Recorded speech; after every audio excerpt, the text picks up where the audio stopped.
Hi, good afternoon, everyone. Good to welcome back to some of you out there who are on the trail. Good to see you all. Okay, as you just heard from the President Biden, he spoke with President-elect Trump to congratulate him on his victory. He also assured him that he would direct his entire administration to work with his team to ensure a peaceful and orderly transition of power. That is what the American people deserve. He also spoke with the Vice President to congratulate her on a historic, inspiring campaign. And for some people, this election is a time of victory, and others, it's a time of loss. To state the obvious, Tuesday's night's results were not our team's desired outcome. There's going to be a lot of post-mortem analysis of what happened in the coming days, in the coming weeks, even in the coming months. And so I'm going to leave those questions to the election experts. That is certainly not my role today. But what you heard from President Biden is that the struggle for the soul of America since our very founding crosses generations and is always ongoing. It is still important today. The President and the Vice President accept the choice the country has made. And because the President has said this many times, you heard him say this moments ago in the Rose Garden, you can't love your country only when you win, and you can't love your neighbor only when you agree. The President also spoke to the importance of the integrity of the American election system. It's honest, it's fair, and it's transparent.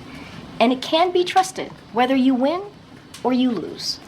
The President and Vice President are proud to be leaving behind the strongest economy in the world. And the President and the Vice President are proud to have changed America for the better. That's going to be their focus in the upcoming remaining days. You heard the President say that we have 74 days left of his administration. And they are going to make every day count on behalf of the American people, regardless of who voted for them. With that, Zeke? Thanks, Corinne. First off, do you have an update on when the President-elect will come visit the President here?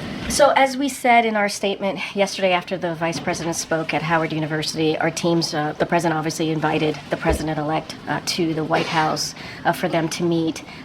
Our teams, their team and our team are working on that, and we certainly will share once we lock something in the near future. Second, when the President spoke in the Rose Garden a little bit ago, one thing he did not do was take any accountability for his party's defeat on Tuesday night. Does he feel any sense of responsibility for the outcome? Does he feel he should have done things differently through the course of this campaign? So there's a lot there, and let me, if you don't mind, give me a second to unpack all of this, because I think it's important for the American people to hear this as well.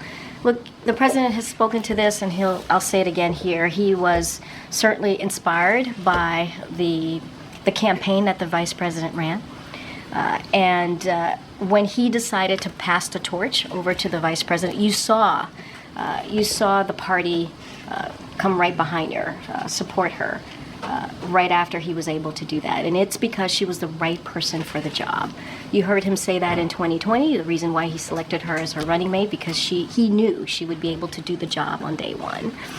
And you heard that obviously once he decided to pass the torch, which he didn't think about, give any second thought, right? He thought about it and did it. Like, it wasn't something that he gave a second thought to, as I just said. He knew it was the right thing to do. And I would want to say as well, is that if you look at the 4 years, almost 3+ years, there are some historic accomplishments that they were able to do together, whether it's beating Big Pharma, and now Medicare is able to negotiate, whether it's getting a bipartisan infrastructure law, whether it's the PACT Act, the Bipartisan Infrastructure, the CHIPS and Science Act, thank you so much. These are things that were able to get us out of the pandemic. And you heard me say at the top that the President is proud to leave the strongest economy for the next person that's coming, for the President-elect. And that's what they're going to inherit. But with all of that said, and this gets to your question, despite all of the accomplishments that we were able to get done, there were global headwinds that because of the COVID-19 pandemic. Obviously, COVID-19 led to disruptions with the supply chain, and it had a political toll on many incumbents. If you look at what happened in 2024 globally, and that's part of what you saw, right? You saw that there was a political toll on incumbent parties around the world here. Now, I'm going to be very mindful and leave the political analysis to the pundits. They're going to dig in, they're going to look under the hood, they're going to see exactly what happened. But what we saw 2 nights ago was not unusual to what we have seen from the incumbencies around the world on the global stage. To restate my question, does the president feel any responsibility for the outcome? The president understands that he's going to respect the will of the people. That's what he understands. He understands that the American people made a decision, and he's going to respect that. He believed he made the right decision. When he stepped aside, decided that he wasn't going to run, he automatically... Guys, here's the thing, and we can't rewrite history. We have to remember what happened in 2022. 2022 is a perfect example, actually, because when we came out of 2022 midterms, we saw a successful midterms for any new administration in over 60 years. And it was because of the president's policies. And let's not forget that all of the accomplishments that the president did, again, I had listed the bipartisan infrastructure legislation, CHIPS and Science Act, the Inflation Reduction Act. Those are popular with the American people. They are. Those policies were indeed popular. And that's what got us through the 2022 midterm. It was supposed to be a red wave. That didn't happen. And so coming out of that, we did see some historic markers there. And so the president believed that he needed to do. He's always going to put the American people first. When he decided to step down and endorse immediately the vice president, that's what he thought was the right thing to do in that moment, in that time. One last one for me. Sure, I'm sure my colleagues have a few unpacked there. But, the president entered office, he said he went around traveling around the world, met he's always recount this anecdote of, I'd say America is back, and then they would say, but for how long? The world now has that answer. It was 4 years and 2 days. Does the president feel like he has let down America's allies and partners that now sort of the very different worldview than him will now be in the Oval Office? So look, I'm not going to get into what the president-elect is going to do, not going to do. I'm not going to do that. What I'm going to say is the president's message is going to continue to be the same. American leadership matters. How we conduct ourselves on the global stage matters. We are indispensable nation on the world stage. That is what the president believes. And that is something that he's heard, to your point, when he was around the world. And he appreciates the cooperation that he's received from our partners and our allies. If you think about Ukraine and how we were able to make NATO stronger and get more than 50 countries behind Ukraine. When you think about what's happening in the Indo-Pacific to the Middle East. And so cannot speak to what the next administration is going to do. I can only speak to what the president was proud that he was able to do over the last 3+ years. And that's going to continue to be our focus. And that's what we believe is the right thing to do on behalf of the American people. Okay, Nancy. Thank you. Does the president have any regrets about when he chose to leave the race, or any regrets about deciding to run for a second term? So, look, the president is very proud of what he was able to accomplish. He was very proud, and when he made that decision to hand over the torch, pass the torch to the vice president, he believed it was the right decision to make at that time. He believed that she was ready. She was ready to lead on day one, and has been very proud on what he's been able to deliver. And as I was talking to Zeke, or answering Zeke's question moments ago, what we saw 2 nights ago was certainly very much in line to what we've seen in other G7 countries. In incumbencies, the role, the toll that the pandemic took, even though we were able to lead in the world when it comes to the economy, we saw what happened in other G7 countries. And so that is what we believe. Look, there's going to be a lot of punditry, a lot of election experts who are going to have their opinions, who are going to have their thoughts. But the president is very, very proud of what he's been able to accomplish, and incredibly impressed for what the vice president was able to do. Has the president been hearing from foreign leaders about the outcome of this election, and have they expressed any concerns to him? What has his message been to them? So, I don't have any calls to read out about the president's speaking to foreign leaders. It's only been two days, as I just mentioned, and so don't have anything for you to read out. But it's very much, what I just said moments ago about his message to world leaders about how important it is to have our participation, Americans' leadership on the world stage, and what that means. And we've been able to see that for the last 3+ years, whether it's Ukraine, whether it's the Middle East, whether it's Indo-Pacific. A lot of that, making NATO stronger, was certainly the president's leadership. And that's what other allies and partners, that's what they rely on us on.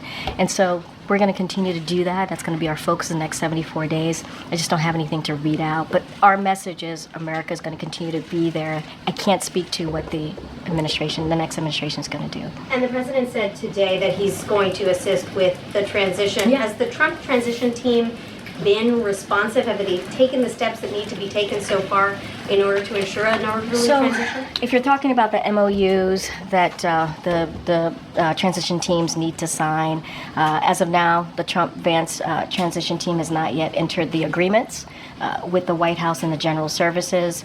And our Chief of Staff, Jeff Zients, reached out to the Trump-Vance co-chairs. And so we're going to leave that line of communications open. We're going to be helpful here. We want to have an effective, efficient transition of power. And so we are ready to provide that. As you know, the president invited the president-elect, Donald Trump, to come to the White House. And so once we lock that in, we certainly will share that with all of you. But we're ready. We're ready to assist. We've been trying to be there and be ready to assist in any transition with this, obviously, this transition. And so we're going to reach out, have those conversations, and so I'll just leave it there. Okay. Thanks, Karine. Does President Biden believe he could have won if he stayed in this race? President Biden believes that he made the right decision when he decided to step aside and immediately endorsed the vice president, and you saw the party come behind her, support her, and he believed it was the right thing for the American people. He put himself aside. This was not about him. This is about what was right for the American people. And that's what he believes. He believes it was the right decision to make. And he's very incredibly proud. And just to follow up on the previous questions, the president said when he stepped aside that his number one priority was making sure that Vice President Harris would succeed him at the White House. That, of course, is not going to happen. So does he have any regrets? In which way? Any regrets in how it all played out? I said this at the top. This was not the outcome that our team had wanted. So are we disappointed? Yes, we are disappointed. It would be false for me to say that we were not. But we also respect. We respect the outcome of the election. We respect what the American people voted for, wanted. And so because of that, the president is also going to make sure there is a peaceful transfer of power. Because that's what the American people deserve. And so, not going to get into analysis here of specifics of what happened, but what we know is the results. And so, are we disappointed? Of course. But it is important to make sure that what the American people decided on, what it is that they wanted to see, that we respect that, and we'll do that. And what are the president's top priorities in the next 70 or so days? When Trump comes in, he couldn't do quite a bit of what President Biden has put in place for executive action. So a couple of things. Again, I'm not going to get into hypotheticals here about what the president-elect is going to do or not do. I can tell you a couple of our focus, things that we're going to focus on in the upcoming 74 days. And we're going to make sure that we keep the government open. We're going to deliver assistance for communities devastated by Hurricanes Helene and Milton and other recent disasters. We're going to pass the NDAA, that's important. And we're also going to make sure that we confirm well-qualified judicial nominees. That's going to be certainly our focus in the next 74 days. And I'm just not going to get into the next administration, what it is that they're going to do or not do. I can speak to what our focus is going to be. Gotcha.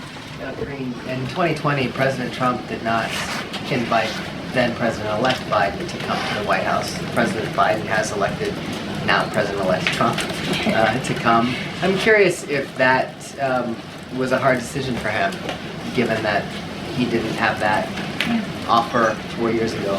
So, look, you mean a hard decision for him to make, President Biden to make right now? Biden now. I mean, you've covered the president for a long time. I think you covered him when he was vice president. You know Joe Biden, right? You know that this is a person that cares about the American people, that respects the office. And if anything, he has shown that not just the 3+ years, he has shown that as senator, as vice president.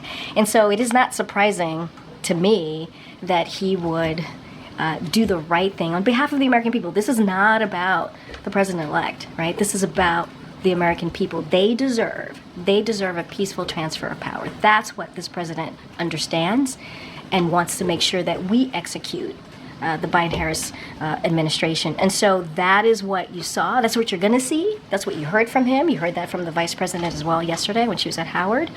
And that's what you're going to see over the next 74 days. So I think it is in line with who this president is and how he sees the importance of respecting the American people and how it is important to make sure we truly, truly have a peaceful transfer of power. And him being the president, the current president, the onus is on him to make sure that happens. There's been a lot of criticism in the last couple of days directly addressed at President Biden for some of the questions that have already been asked. Running in the first place or not stepping aside faster. Some of that criticism has also been directed at his team and the advisors around him for advising him to do what he did.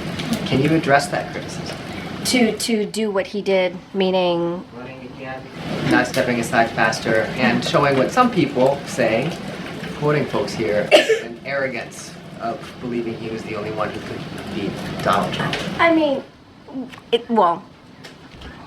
you said something at the end that I do want to just kind of reiterate and remind folks, and it was a good reminder to me, which is like, look, this is the president who has been the only person has been able to beat Donald Trump. I mean, that is true. In 2020, he was able to do that. There were more than 20 candidates who tried to beat him, and he was the one that has been able to do that. I talked about what happened in the midterms, how it was historical for a new administration in more than 60 years to have been able to have that type of outcome from the 2022 midterms when everybody said it would be a red wave.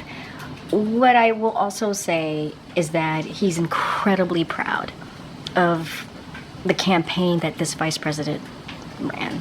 Incredibly proud of her. And when he did decide to step aside, he immediately endorsed her, and the party unified behind her. They did. He said that. My question is just if you can or want to address the criticism that's being directed at him for this loss. There's going to be a lot of people who are going to say a lot of things. There's going to be election experts who are going to look under the hood in the next couple of days and weeks and months, as I've said already, and they're going to have their opinion on this race. What I can say is that, and this is something the president says all the time, you get knocked down, you get back up. And the president said this moments again. This is a defeat, but we are not defeated.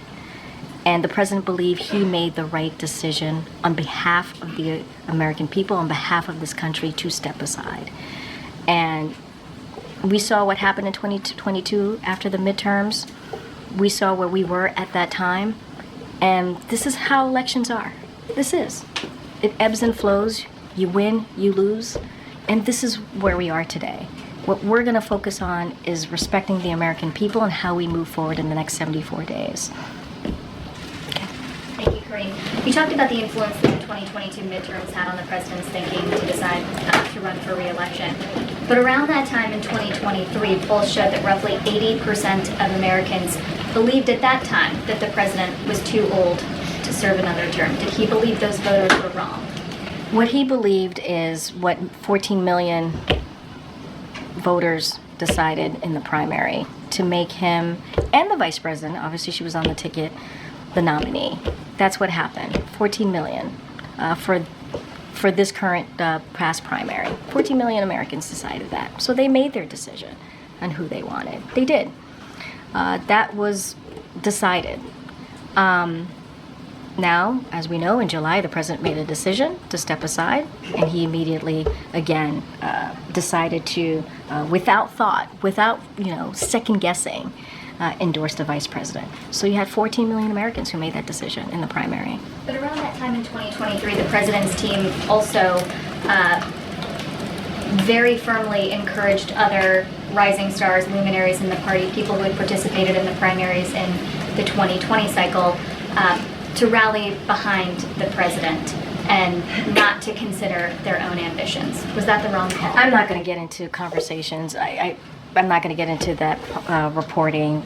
It is not unusual for people to rally behind the leader of the party. In this case is Joe Biden for the Democratic Party. It is not unusual for that to happen. I'm not going to relitigate or get into what was said, not said. I actually don't have any information on that. What I can say is what the president decided to do, what the president believed, and what the president's going to continue to do is put the American people first. That is the most important thing for him. Does the president have worries about what the country and what this office will look like after January 20th? Look, the president is going to certainly, again, respect what majority of Americans decided.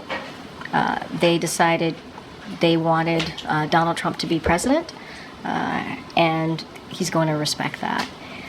I don't want to get into hypotheticals about what's going to happen in the next administration, not happen in the next administration. We are proud. The president is incredibly proud of what he has been able to do for the American people. And that's going to continue to be his focus. I talked about the legislative focuses that we're going to have in the next 74 days. And he wants to continue to implement those historic legislations, now laws, that he was able to get done. And, the next administration is going to inherit a strong economy, which he's very proud about. But I think for now I'm going to leave it there.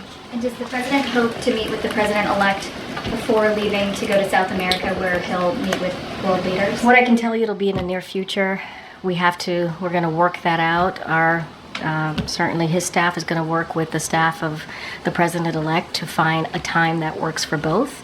I can't say the timing just yet, but certainly you all will know when that occurs. But I can say for sure it will be in the near future. Okay. Thank you, Karine. So does the president believe that he could have beat Donald Trump? What the president believes is that he did the right thing for the American people. I'm not going to get into,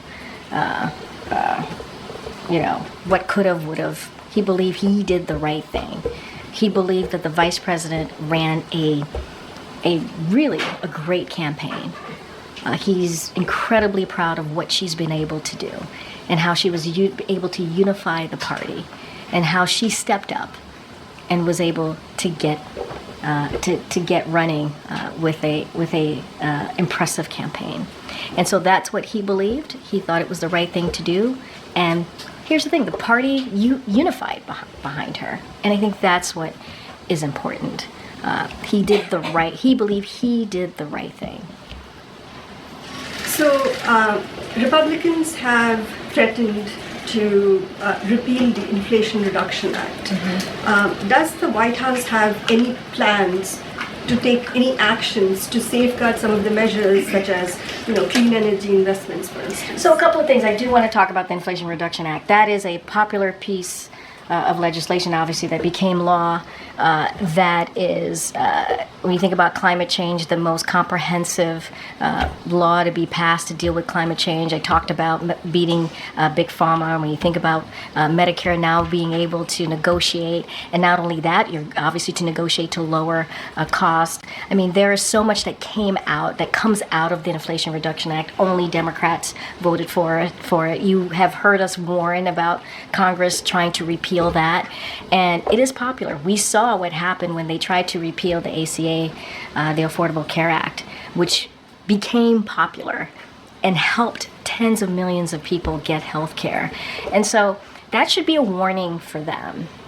That should be a warning for them, not to go after something that actually helps the American people, that actually delivers on key priorities, and that is actually popular. So I'll leave it there. Okay, John.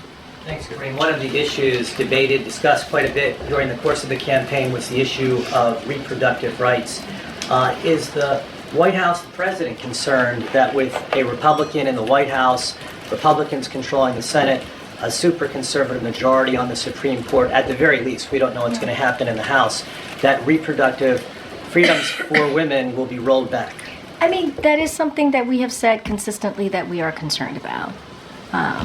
I believe 3 national bans on abortion were introduced in Congress. This is something that Republican elected officials continue to go after, the rights for women to make decisions on their own body. Very difficult decision, a decision that should be kept between a woman, her family, and her doctor. And so, you know, it is incredibly concerning. And we're talking about women across the country whose health could be at risk. And so what I can say is the president and the vice president is going to continue to stand with majority of Americans on calling on Congress to restore the protections of Roe v. Wade.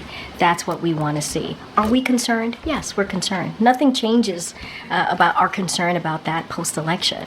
And Republicans in Congress have made themselves very, very clear. And so we're going to do everything that we can when we have taken steps to protect women and this decision, important critical decisions that they have to make. And so that will certainly continue. You said the vice president ran a great campaign, and yet she underperformed in every state compared with President Biden when he ran in 2020. Why do you suppose that was? I'm not going to do punditry from here. That is not something that I'm going to do. I'm not going to dive into the data. I'm not going to do that. There's going to be plenty of time for election experts to look under the hood, to tinker around in it, figure out what happened. I'll leave that to them to deal with. But I would say she ran an impressive campaign. Some of you reported that. What she was able to do, it was impressive.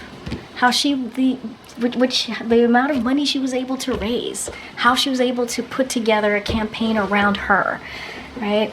A campaign that obviously the president built and was happy to hand that over to her, and she stepped up to the moment. Now there's going to be a lot that's going to be discussed about what happened, the data, exactly what occurred, and so I'm going to leave that to them. But what I will say, and I think this is just a data point that I've been talking about what we've seen in G7 countries, what we've seen with incumbencies after the pandemic, because what the disruptions that the pandemic caused, even though we did everything that we could to have policies to get us out of the pandemic and leading the world on the economic front, there were political toll, right? The pandemic led to some political tolls for incumbencies. That's just a data point that I'm sharing with all of you that has been consistent to what we've seen with G7 countries. And so I'll just leave it there. Go ahead, Karen. Thanks, Kareem. We heard the president say recently in the summer that the former President Trump's vision for America is dark and that it's not who we are. But given the results on Tuesday night, does he think he misjudged where the country is right now? Look, the country spoke. They did. Majority of the country spoke. They were very clear on where they wanted to see the direction of this country. And we're going to respect that. We are. We're going to respect that. But to your question about what the president said, the president always believes it is important to be honest. He sees it as an obligation to be honest to the American people. And that's what you heard from the president that said there. But again, American people made a decision. We're going to respect that. We're going to have a peaceful transfer of power. That is something the president is going to lead, right? He's going to lead by example. That's what you're going to continue to see in the next 74 days. Thanks, Brain. Picking up on that point just a little bit, earlier you said that the White House's view when it came to reproductive rights did not change from pre and post-election. The president repeatedly referred to Donald Trump as a threat to democracy over and over again. And this morning, though, he said we're all going to be okay. So, was that just political rhetoric? I mean, if you know the president, you know that him saying we're all going to be okay, he's an optimist, right? He believes when you get knocked down, you get back up. We lost, but we're not defeated, right? We suffered a defeat, but we're not defeated. And that is the president's optimistic nature. And it's very similar to the question that I just got from Karen. The president believes, as you asked me about the threat to democracy, believes in being an obligation to be honest to the American people. And we cannot forget, it wasn't, just really quickly, it wasn't just the president who was saying this, right? I mean, you had the former president, now the president-elect, talked about an enemy within. Right? He talked about mistreating Americans who disagree with him, about terminating the Constitution. We heard from his former Chief of Staff, John Kelly, and let's not forget the former Defense Secretary, Mark Esper. We heard from them and what they had to say. So we weren't the only ones saying that. And the president does believe that he needs to be honest, has an obligation to be honest to the American people. Now we're in a situation where the American people have spoken, and we're going to respect the outcome of the election 2 days ago, because we have to respect our election system. It's important to do that. And at the same time, he's still a leader. He wants to make sure that he shows optimism, right? He wants to make sure that people understand that there is a tomorrow, right? There is going to be another opportunity to have your voices heard. And so that is very much quintessential Joe Biden, I think, if you have followed him and really reported up on him for the past several years. To be clear, you still believe that Donald Trump is a threat to democracy? I think that the president was very clear what he stated, and it was very honest. And what we are trying to do, and I get your question, what we are trying to do is respect what the American people decided. We're not trying to cause any divisions here. We're trying to be very respectful of what the American people, but again, when he spoke, he wanted to be honest with the American people and shared what he believed, and it wasn't just him. But right now, we want to move forward. We want to make sure there's a peaceful transfer of power. That's what the American people deserve. On another topic, do the election results ramp up the urgency to get more aid to Ukraine? So look, I think in September, the president talked about surging aid to Ukraine, and we've been hearing us kind of announce aid to Ukraine over the past several weeks, if not months, and so that's not going to change. We're going to surge and get that out there to Ukraine. We understand how important it is to make sure they have what they need. And so that hasn't changed. That is no different. And so we're going to surging that aid to Ukraine.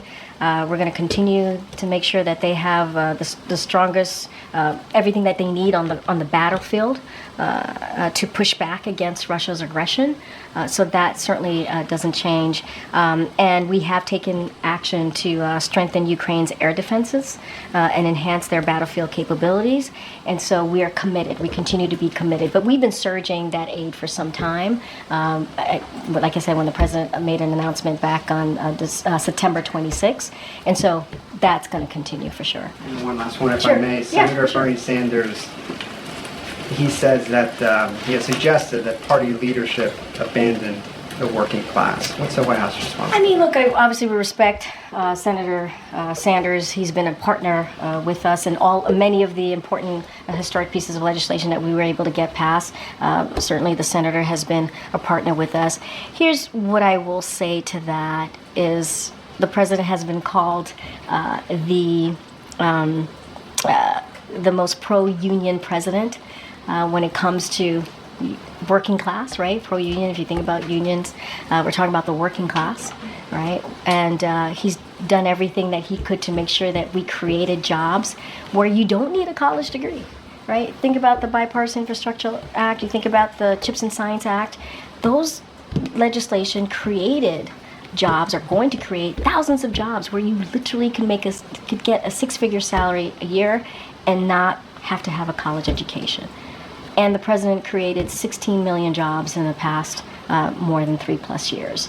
And it is because wages went up, right? Unemployment has gone down, and he believes everybody deserves a shot. You hear him say that. Everybody deserves a shot. And building an economy from the bottom up, middle out, making sure that we are continuing to grow the middle class. I think you see that in his policies. And so, respectfully disagree with the senator, and I think you can talk to unions, you could see the jobs that we've been able to create to disprove that. And this is a president that cares certainly about the people who do get forgotten, the people who are not able to make ends meet. He understands what it's like to sit around a kitchen table trying to figure out how you're going to pay for a medical bill, how are you going to pay for your kids' school, how are you going to pay for groceries. And so this is the vice president. Go ahead, Kim. President-elect Trump has heard from a number of world leaders since the election: Xi, Macron, Zelensky, Netanyahu. What is the level of concern that Trump may try to conduct foreign policy in this transition period and get in the way of some of the president's foreign policy priorities? I mean, look, it's not unusual, right, for a president-elect to hear for world leaders, especially after an election win. I don't have anything beyond that. I'm not going to speculate beyond that, and so I'm just gonna leave it there. And does the president see this election as a setback to some of the efforts he's been making to try to get the hostages released, to try to bring peace to Gaza? So look, since you mentioned Gaza, we're going to continue to work to get to advance diplomatic efforts, obviously to end the war in Gaza and secure the release of all the hostages. That's what we're going to continue to do, and as well as our efforts to get to a resolution in Lebanon that ensures citizens on both sides of the blue line can safely return home. And so that's going to continue in the next 74 days. That's going to continue to be a focus, and that's going to continue to be a commitment. Does this make it harder, though? It's asking for speculation. I'm not going to speculate. All I can speak to is what we're committed to do, and that doesn't change. That certainly doesn't change. Go ahead, Tam. Thank you. As you said, the Trump team hasn't yet signed those memorandums of understanding with GSA. Does that in any way impede your ability to help there be a smooth transition? Are there any practical implications in terms of what this White House is able to do? Okay, a couple of things. I'm glad you asked this. So there are two memoranda of understanding under the Presidential Transition Act.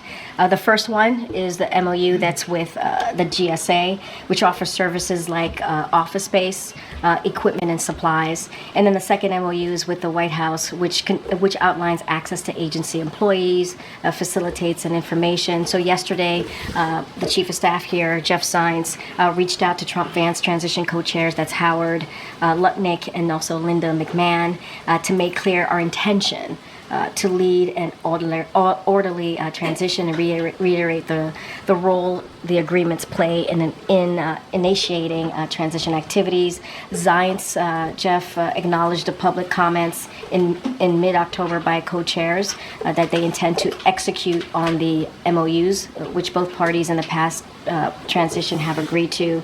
So he stressed at the White House and the administration, we're ready to assist.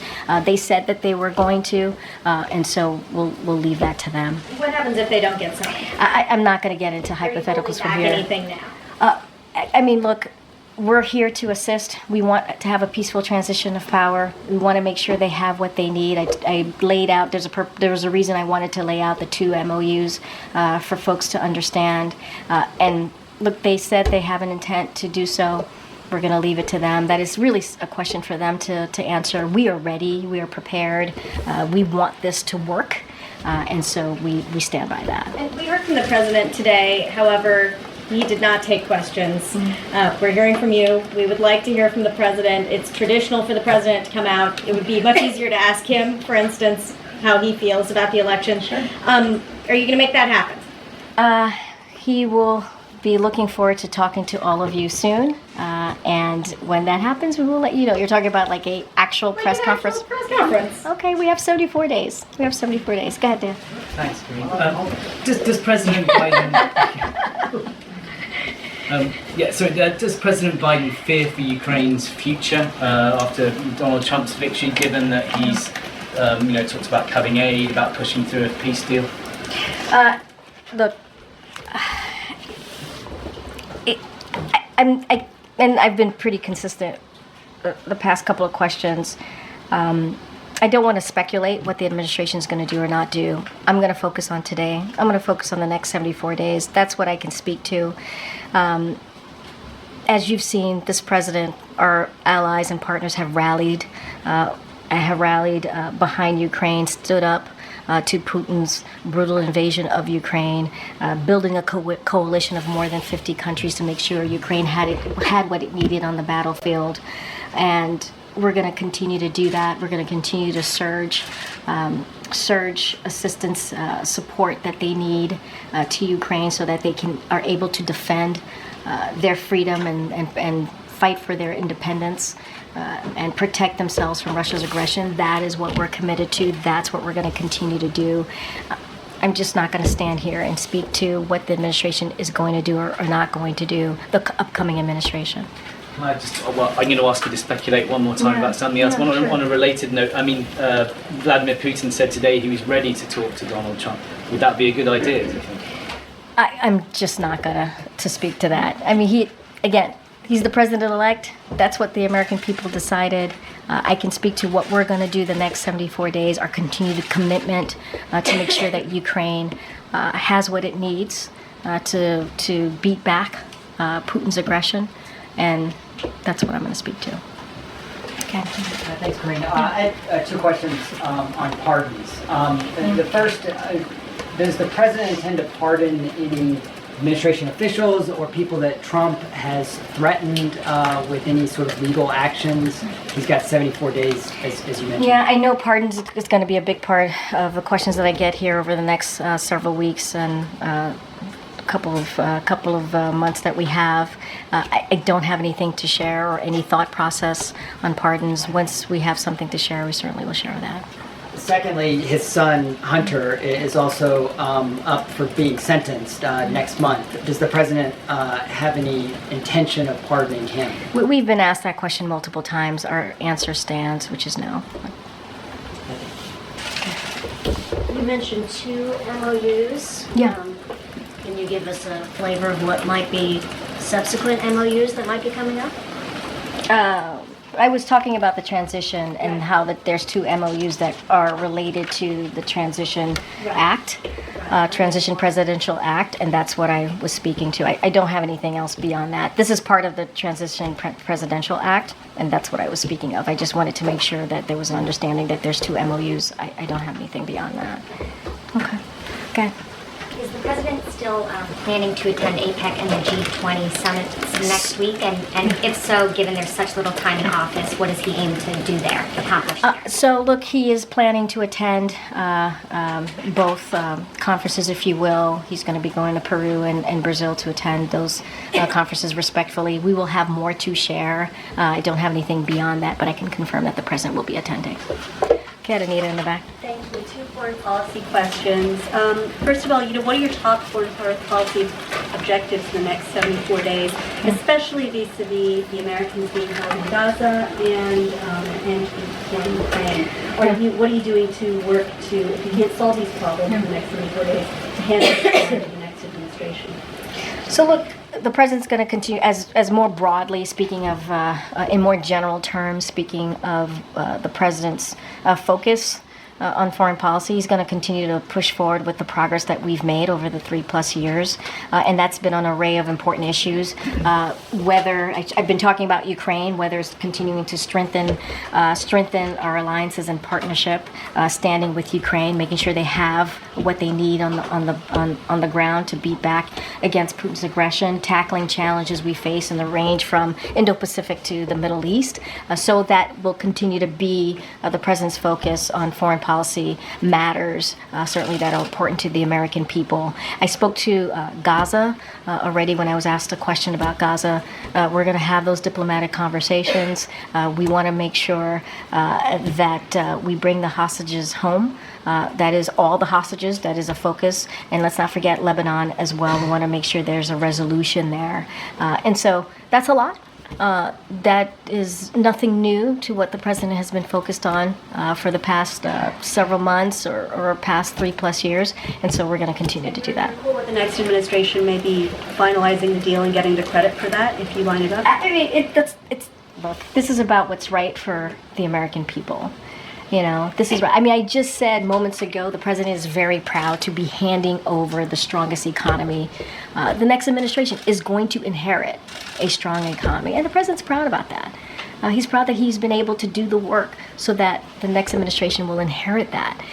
And so, look, we're going to focus on what we can do right now in the next 74 days. And everything that this president does, every focus that he has is on the American people.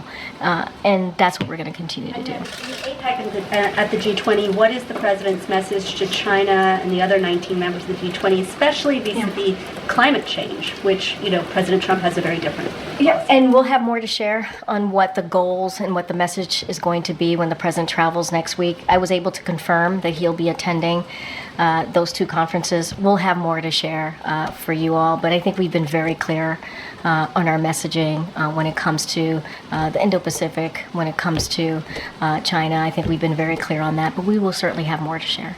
Okay, Jerry. Considering the outcome of the election, what is the White House's message to Black and Brown communities, LGBTQ Americans who are fearful of the vulnerabilities of a Trump administration, given some policy proposals like eliminating DEI mechanisms, banning LGBTQ, bans in healthcare and classrooms, and how is the president thinking about ways he can advance or preserve civil rights, his agenda in these final days? So look, the president and the vice president, as you know, have put civil rights as one of the top issues in their administration, and we have taken action to make sure that people who are vulnerable and did not have protections or needed additional protections, we made sure that we did everything that we can with this administration so that people in those vulnerable communities feel protected. And that's something that the president and the vice president believe in, are very proud of, and continue to do. And when it comes to this election, I said this, we did not have the desired outcome. There are some people who are celebrating and some people who are heartbroken by this moment. And we understand that. But the reality is majority of the American people voted, and so we're going to respect that. I don't have any new policies to speak to, but for those who are hurting, we see you, we hear you, we understand what you're going through, but don't have anything else to speak to. One more question. There are reports of racist text messages targeting Black Americans being sent across the country, particularly on college campuses, Ohio State, University of Alabama, Clemson University. These messages are claiming to be from Trump supporters, indicating that recipients have been selected to, quote, pick cotton on plantations. These messages were quickly condemned by campus and civil rights leaders, but is the White House tracking this, and what concern does the White House have about the outcome of the election leading to heightened hate speech? Well, look, I have not spoken to the team here about that reporting. It does sound concerning, obviously. I would have to go back and get a better sense of what is indeed happening and what, you know, the facts are. You know, just going to the broader question, it is important for every community to feel safe, to feel protected. That is something that this president has done and the vice president has done over the 3.5 years. We understand how vulnerable communities can feel, and it is important that we do that. And I think that's why in the next 74 days, the president wants to lead by example. That's why we keep talking about a peaceful transfer of power. That's why we keep talking about the importance of the election system and the results, because he believes it's important to, again, lead by example as president of the United States. And that's what we're going to do here. Again, I can't speak to the reportings directly. If it indeed is what's happening, it is concerning. And so let me talk to the team and get you a fuller answer. Okay, go ahead. What will Kamala focus on in next 74 days? And will she spoke with J.D. Vance? Oh wait, I'm sorry. You're talking about the vice president? Yes. Okay. So I think I talked about what the administration, which obviously includes the vice president, what we're going to focus on the next 74 days. I will have more to share with you about a potential meeting with the vice president and the incoming vice president, J.D. Vance. Don't have anything to share with you at this time. Go ahead, Brian, in the back. Thanks a lot, Corinne. Donald Trump had classified documents at Mar-a-Lago that he did not secure. Does the president have concerns about classified information being given to Donald Trump in the next 74 days as part of the transition, that Donald Trump would not take steps to protect that? Look, I'm going to leave it to ODNI to speak to whatever information, classified information. I'm not going to get into speculation from here, and just leave it there for now. Oh, yeah, sure. When President Biden invites Trump to the White House, will he also invite the other living presidents? Will he invite Barack Obama, George W. Bush, and Bill Clinton to be there as well? I don't have anything beyond President Biden inviting the president-elect when they spoke recently. I don't have anything more. Obviously, when that meeting lands in the very near future, we will share that. The teams are working on it. I just don't have anything beyond the president inviting the president-elect. Cat Phil. Thank you. First, a quick follow-up. Does the president still stand by his description of the former president, now president-elect, as an existential threat to democracy? I don't have anything else to share beyond what I said. The president believes, when he said it at the time, he believes he had an obligation to be honest with the American people. I laid out what people who, former staffers of the former president said. We're talking about John Kelly, former chief of staff. We're talking about the former defense secretary. They were very clear. And we also heard words that the president-elect said, enemy within, going after people who disagree with him. And so the president is always going to be very honest with the American people. I don't have anything else to share beyond that. Look, we are being very clear here, right? The outcome was not what we wanted.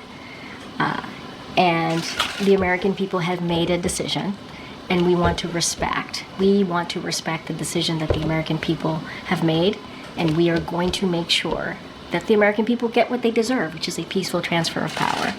And we're going to continue to focus on issues that matter. We believe that matter to the American people in the next 74 days. So it sounds like his assessment hasn't changed. He was being honest. He has an obligation, and he was being honest with the American people, and he will continue to do so. A question about the peaceful transition. Sure. What is President Biden's message to career civil servants who will carry over into the next administration? Does President Biden believe that they should be fully cooperative as the next president seeks to put his agenda into action? Fully cooperative. Not slow things down. Oh, no, Republicans are Yeah, I voiced mean, a lot look, of we're frustration. saying that we want a good, a peaceful transition. We want an effective, efficient transition. That's what we're saying, and that's in the president's administration. Career, political. We want to make sure that that transition happens in an orderly way, and we're not looking to slow down anything. We want it to happen.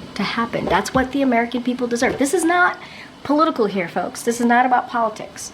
This is about the right thing to do for the American people. They've made a decision, and we're respecting that.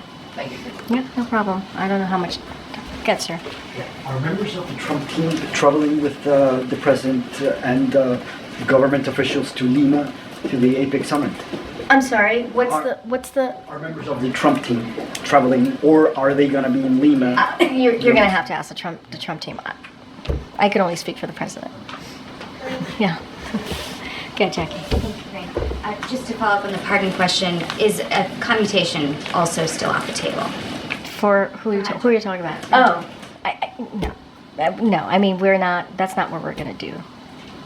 So you had said on Air Force One that the president would not consider a commutation of his sentence. Yeah, that You're saying that still stands. Yeah, Okay, that stands. Yeah. and then I heard you earlier in the briefing talking about the pandemic's role in the outcome of this election. And it sounds like that is being looked at internally as potentially one of the causes of this outcome. But Richie Torres, the congressman, tweeted, Donald Trump has no greater friend than the far left, which has managed to alienate historic numbers of Latinos, blacks, Asians, and Jews from the Democratic Party with absurdities like defund the police or from the river to the sea or Latinx. Is the administration, campaign, the Democratic Party looking at the pandemic as the cause rather than, is that easier than looking in the mirror? Let's step back here. I think I've been, and the president and the vice president has been pretty clear in understanding that the American people have spoken and respecting that. I think we have tried to be incredibly respectful of what happened 2 nights ago. And we're going to continue to do that. And I'm not going to speak to every person in the Democratic Party who has an opinion or a thought. I'm just not. It is not something that I'm going to do. I talked about the political toll on incumbent parties around the world as a data point, right? As something that we have seen pretty consistently with G7 allies in this time. And obviously, one of the things that occurred was the pandemic. It did. It caused disruption. It caused the supply chain to be disrupted and caused the economy to be turned upside down. While we put policies, and we are in fact leading the world on the economy, it doesn't stop the fact that there has been a political toll for incumbents. That is something that I'm telling you as a data point to share, because we know that you guys would have questions. That's a data point that I'm using. And I'm also saying that there's going to be election experts in the next days, weeks, months, who are going to, again, looking under the hood, kick the tires, trying to figure out exactly what happened 2 nights ago. And so they're the pundits. They're going to speak to that. They're the experts, and so we'll have more information as they look at the data. And so we'll leave that to them. And so I'm offering you our perspective, our thoughts, how we're going to move forward in the next 74 days. And I think what Americans should be assured of is that this is a president that's going to put the American people first. That's what people can be assured for. Is examination happening at all inside though? Because as Gabe mentioned, this administration messaged to millions of Americans that they're going to wake up the day after the election if Trump won and have their rights stripped away, that democracy would crumble, and the president said today we're going to be okay. So how do you square that? I can square that. I'm going to square that in a way that hopefully makes sense, because I've been answering this question multiple times. The American people made the decision. There was an election 2 nights ago. There was. And it was a free and fair election. And we respect the election process. We do. And Americans spoke. And so the job of the president is to make sure we respect that. The job of the president is to make sure that we have a peaceful transfer of power. That is what the American people deserve. And that's what we're going to, it's not complicated. It's truly as simple as that. As simple as that. The president called the president-elect, invited him to the White House. You know why? Because that's customary. That is customary. That is what you do. If you respect what the American people decided, that's what you do. And that's what the president's going to make sure that the Trump transition has what it needs, which is being led obviously by our chief of staff here. Why? Because the president wants to lead by example. It's not complicated. It really isn't. And, that's important. Example, is the message to people who are fearful based on what the messaging was about the state? Well, now you're just twisting everything around, and that's really No, unfair. that's No, pretty it is. clear. No, Jackie, it's unfair because I've been standing here trying to be very respectful to what happened the last 2 nights ago. Being respectful. I've been standing here saying that we respect the decision that the American people made. I've been standing here and saying that the president's going to put the American people first. I've been standing here talking about how the president's going to make sure that they get what they deserve, which is a peaceful transfer of power. I do not appreciate having my words twisted.